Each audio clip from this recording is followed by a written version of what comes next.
أقوى الضيوف، المصداقية، الكواليس، الانفراد والحصرية فقط في الخبر. وما تنسوش اللي بتسمعوه هنا صعب تسمعوه في أي حتة.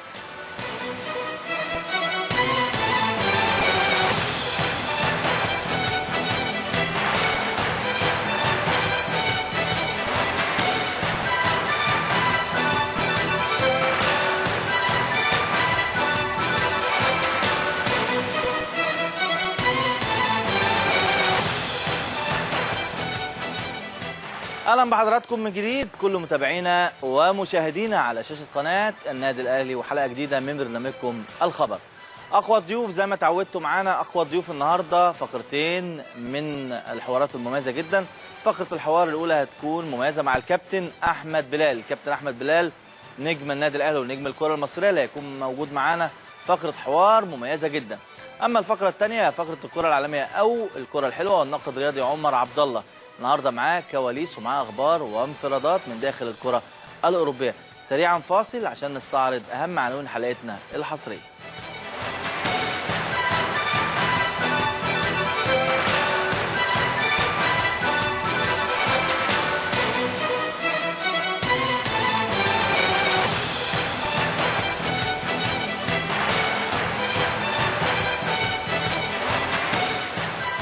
خبرنا الأول، الخبر يعلن كواليس جلسة طاهر ويولي.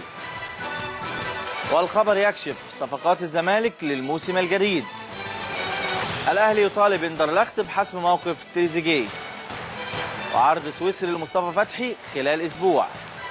والخبر يكشف أعضاء بمجلس الجبلاية حرضوا الأندية على إفشال العمومية.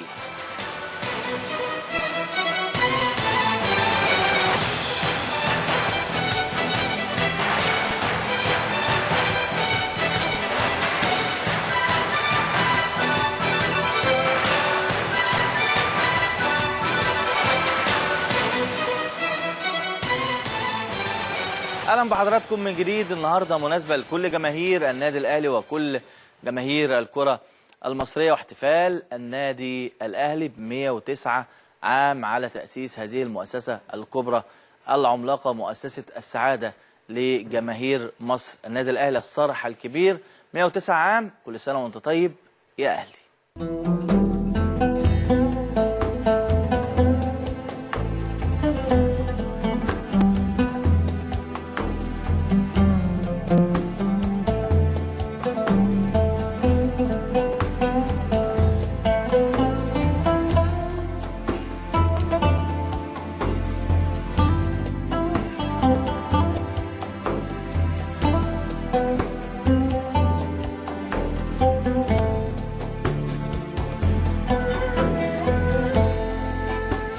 وتسعة أعوام، تاريخ، رموز، جماهير، إنجازات، فخر، بطولات، أسياد إفريقيا، الأكثر تتويجاً إنه النادي الأهلي.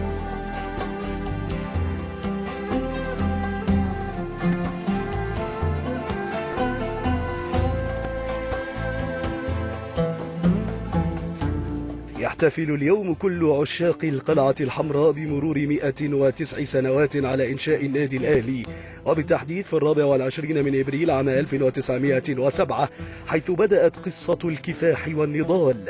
البداية كانت بفكرة في ذهن عمر لطفي بك الذي وجد من خلال رئاسته لنادي طلبة المدارس العليا، والذي أنشئ في 8 من شهر ديسمبر عام 1905، واختارته الجمعية العمومية لرئاسة النادي. هذا وقد اعتبر تأسيس نادي طلبة المدارس العليا سياسي بالدرجة الأولى. وجد أن هؤلاء الطلبة بحاجة إلى ناد رياضي يجمعهم لتمضية وقت الفراغ وممارسة الرياضة. قام بعرض فكرة إنشاء النادي على مجموعة من أصدقائه وتحمسوا للفكرة. في عام 1911 كان أول من اقترح اسم النادي الأهلي للرياضة البدنية هو أمين سامي باشا، وكان ذلك في 25 من فبراير عام 1908. سمي الأهلي بهذا الاسم لأنه نشأ لخدمة طلبة المدارس العليا الذين كانوا الدعامة الأساسية للثورة ضد الاحتلال الإنجليزي. ولذلك نشأ وطنيا مصريا للم شمل هؤلاء الطلبة.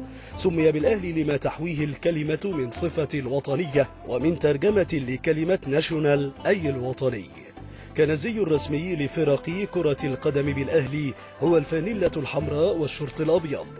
ترجع قصة هذا اللون إلى عام 1911. كانت الفانيلا مخططة طوليا باللون الأحمر والأبيض، ثم طورت الفانيلات نصفها أحمر ونصفها أبيض بطريقة طولية، وأخيرا استقر على اللون الأحمر لأنه لون العلم المصري، وقد كان هو العلم العثماني في فترة حكم الخديوي عباس حلمي الثاني في ذلك الوقت، واللون الأبيض هو لون الهلال والنجوم.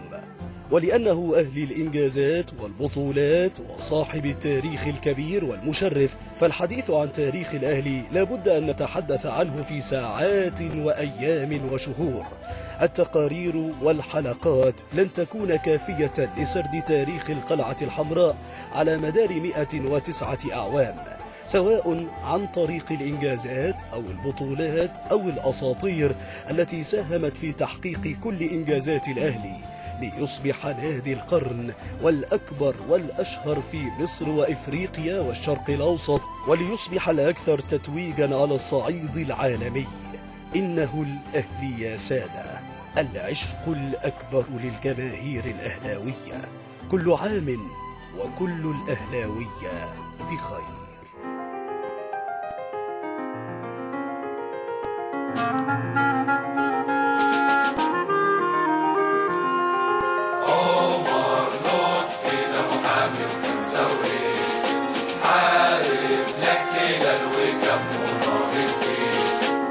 على الاستقلال بنى النادي الأهلي، كان حلم عمره يكون أول نادي وطني، واختار التتش في 43 حارب الملك صفرنا لفلسطين، وال6-0 دي شرف ليوم الدين، موقف مختار وحيدر تاج على راس الأهلاوي، صالح سيدي